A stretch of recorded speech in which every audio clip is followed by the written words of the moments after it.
You see them creeping up hillsides and mountaintops in some of the coolest places in the world, offering stunning views and saving you the back-breaking work of having to climb a mountain. Why not let one of these weird trains do all the work for you? We are putting the fun in funicular.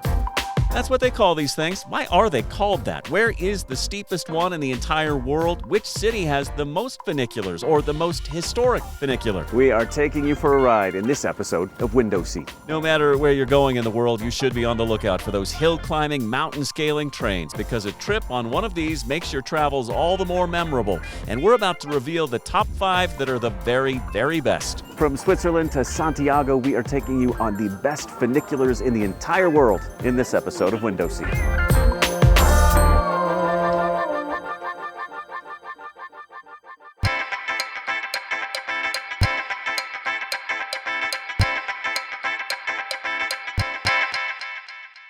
Perhaps you've seen them creeping up the iconic stone streets of Lisbon or inching up the hillside right across from the river in Budapest. It's how they scale this hillside in Kyiv, Ukraine.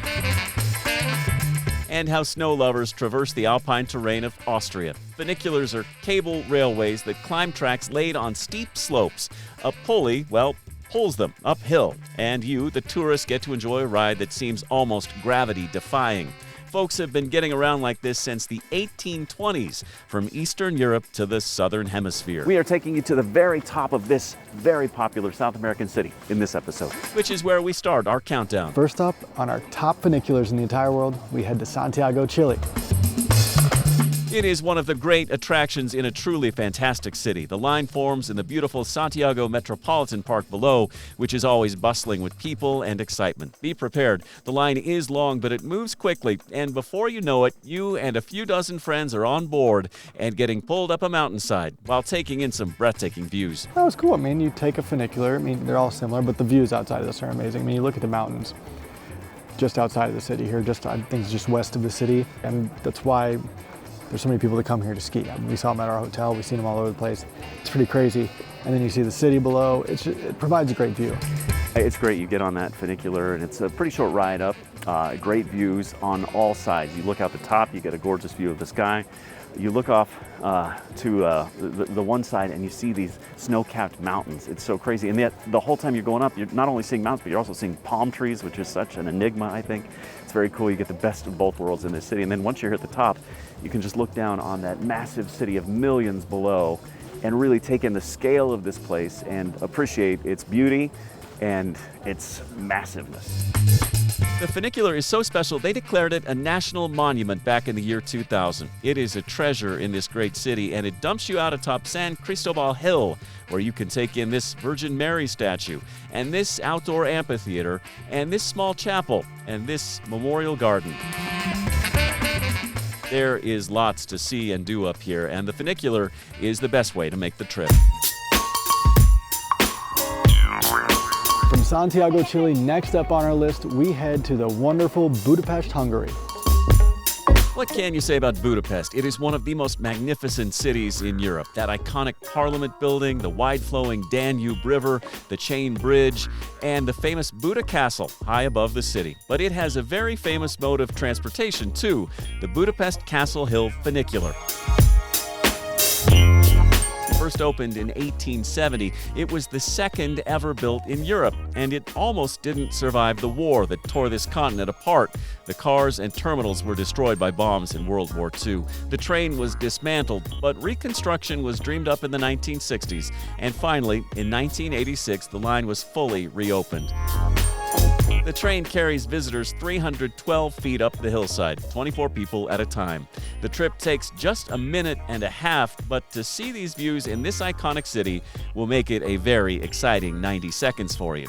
Add it to the list of great things to experience in this truly great city. For this next one, we're keeping it in the B's and we're heading back to South America. We're going to Bogotá, Colombia.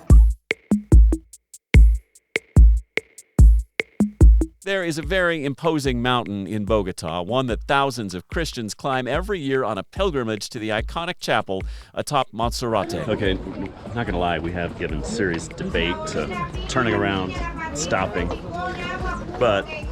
No, there's been no debate. It's been should be and it's been no. But those who just don't have it in them have another way to get up and down this mountain, the Funicular Monserrate. Opened on August 18, 1929, the 150-horsepower engine began chugging people up the hillside. It is a slow, beautiful ride that takes you more than 10,000 feet above sea level, all the while taking in striking views of this bustling South American city of 8 million people. The mountain is mysterious and majestic, and the ride gives you a full panoramic view of this natural wonder. Our only mistake was just taking the funicular once. Oh, we're tired. This is not easy. Did not prepare for this. We were looking for it but couldn't find it on our ascent, so we ended up hiking to the top of the mountain. I guess this is the halfway point where you can get a water or get a Gatorade or... A sweaty, tiresome trek that took forever and made us question our will to live. That was a long time. It was a long time. I'm tired, sweaty, I need a shower. Thankfully, on the way down, we spotted the funicular and made a beeline for the peaceful, easy ride downhill. And it's during this ride that you become ever so thankful for the odd technology that makes a train ride like this possible. Like, how are we standing like this, traveling downhill on an upright train car? It just doesn't make much sense. But it doesn't have to. Just sit here, take in the sights, and enjoy the funicular ride right here in Bogota. All right, on with the countdown. And our next two, you're going up mountains, you think Switzerland, that's where we're headed. This is one of the most beautiful countries we've ever been to. So Sean, I'm a little worried about him because he's holding on for dear life back here. Are you gonna be all right? I'll be fine. I'll survive. And when you're here at the top of the Swiss Alps, make sure you don't just take a gondola Okay, I've nearly bit the dust about 4 times. or traverse a scary bridge. He's almost done. Can he do it? He could go all the way. Take a ride you will never forget on the steepest funicular railway in the entire world.